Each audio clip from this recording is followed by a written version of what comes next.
ସମସ୍ତଙ୍କୁ ଜୟ ଜଗନ୍ନାଥ। ସବୁଦିନ ଉପରେ ସକାଳୁ ଉଠି ଫ୍ରେଶ ହେଇ ବାହାରି ଗଲି ମୋ ଡ୍ୟୁଟି।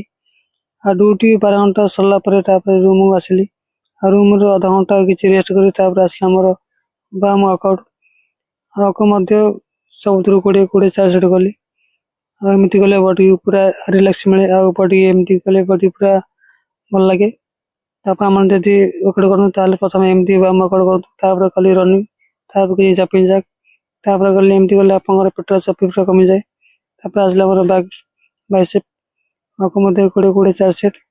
ତାପରେ ଗଲି ହାମର କଲ୍, ଆକୁ ମଧ୍ୟ 20 ଚାରି ସେଟ୍। ତାପରେ ଆସିଲା ଆମର ବାରବଲ୍, ଆକୁ ମଧ୍ୟ 20 ଚାରି ସେଟ୍। ତାପରେ ସ୍ପ୍ରିଂରେ ଏମିତି ଗଲେ ଆକୁ ମଧ୍ୟ 20 ଚାରି ସେଟ୍। ତାପରେ ଆସିଲା ମୋର ବ୍ୟାକ୍ ୱାର୍କଆଉଟ, ଆକୁ ମଧ୍ୟ 20 ଚାରି ସେଟ୍। ଆଉ ଭିଡ଼ିଓ ଯଦି ଭଲ ଲାଗୁଛି ଲାଇକ୍ କରି କମେଣ୍ଟ କରି ଆଉ ବାଇକ୍ ଫଲୋ କରିବାକୁ ଭୁଲିବନି। ରହିଲି, ଜୟ ଜଗନ୍ନାଥ। ସୋ ସାଙ୍ଗମାନେ ସବୁବେଳେ ସକାଳୁ ଉଠିବା ପାଇଁ ଚେଷ୍ଟା କର। ଆଉ ଏ ହ୍ୟାବିଟଟା ସବୁବେଳେ ବରକରାର ରଖ। ଆଉ ମୁଁ ବି ସବୁବେଳେ ସକାଳୁ ଉଠି ଆଉ ଫ୍ରେଶ ହେଇ ଡ୍ୟୁଟି ବାହାରି ପାରିଲି। ଡ୍ୟୁଟି ବାହାରିଲା ପରେ ଅଧଘଣ୍ଟା ରେଷ୍ଟ କଲା ପରେ ଆସିଲା ମୋର ବାମ ୱାର୍କଆଉଟ। ଆକୁ ମଧ୍ୟ ମୁଁ ସବୁବେଳେ ୱାର୍କଆଉଟ କରିବା ପୂର୍ବରୁ ସବୁବେଳେ ମୁଁ ଏମିତି କରେ, ଯାହାକି ଏମିତି କଲେ ମୋତେ ବହୁତ ଫାଇଦା ମିଳେ। ତ ଆପଣମାନେ ବି ସବୁବେଳେ ଏମିତି କରନ୍ତୁ, ଆପଣଙ୍କୁ ବହୁତ ଫାଇଦା ମିଳିବ। ଏସବୁ ସରିଲା ପରେ ଆଜି ଥିଲା ମୋର ଚେଷ୍ଟ ଆଉ ଟ୍ରାଇସେପ୍ସ ଡେ, ଯାହାକି ପ୍ରଥମେ କଲି 100 ପୁଷଅପ୍।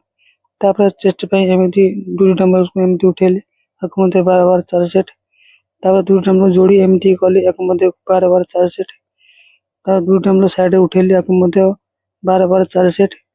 ତାପରେ 4 ସେଟ୍। ତାପରେ ପୁଣି ଆସିଲା ଆମର ଟ୍ରାଇସେପ୍ସ, ଆକୁ ମଧ୍ୟ 2ଟି ହ୍ୟାଣ୍ଡରେ 12 ଚାରି ସେଟ୍। ଆଉ ଦେଖନ୍ତୁ ବଡିର କଣ୍ଡିସନ କେମିତି ହେଇଛି କମେଣ୍ଟ କରି କୁହନ୍ତୁ। ତାପରେ କାଟି ସାରିଲା ପରେ ଫ୍ରେଶ ହେଇ ଆସିଲା ପରେ ଆସିଲା ମୋର ଆଜିର ମିଲ୍ ଥିଲା, ଯାହାକି ରୁଟି ଆଉ ଡାଲି। ଭିଡ଼ିଓ କେମିତି ଲାଗିଲା କମେଣ୍ଟ କରି କୁହନ୍ତୁ। ଜୟ ଜଗନ୍ନାଥ।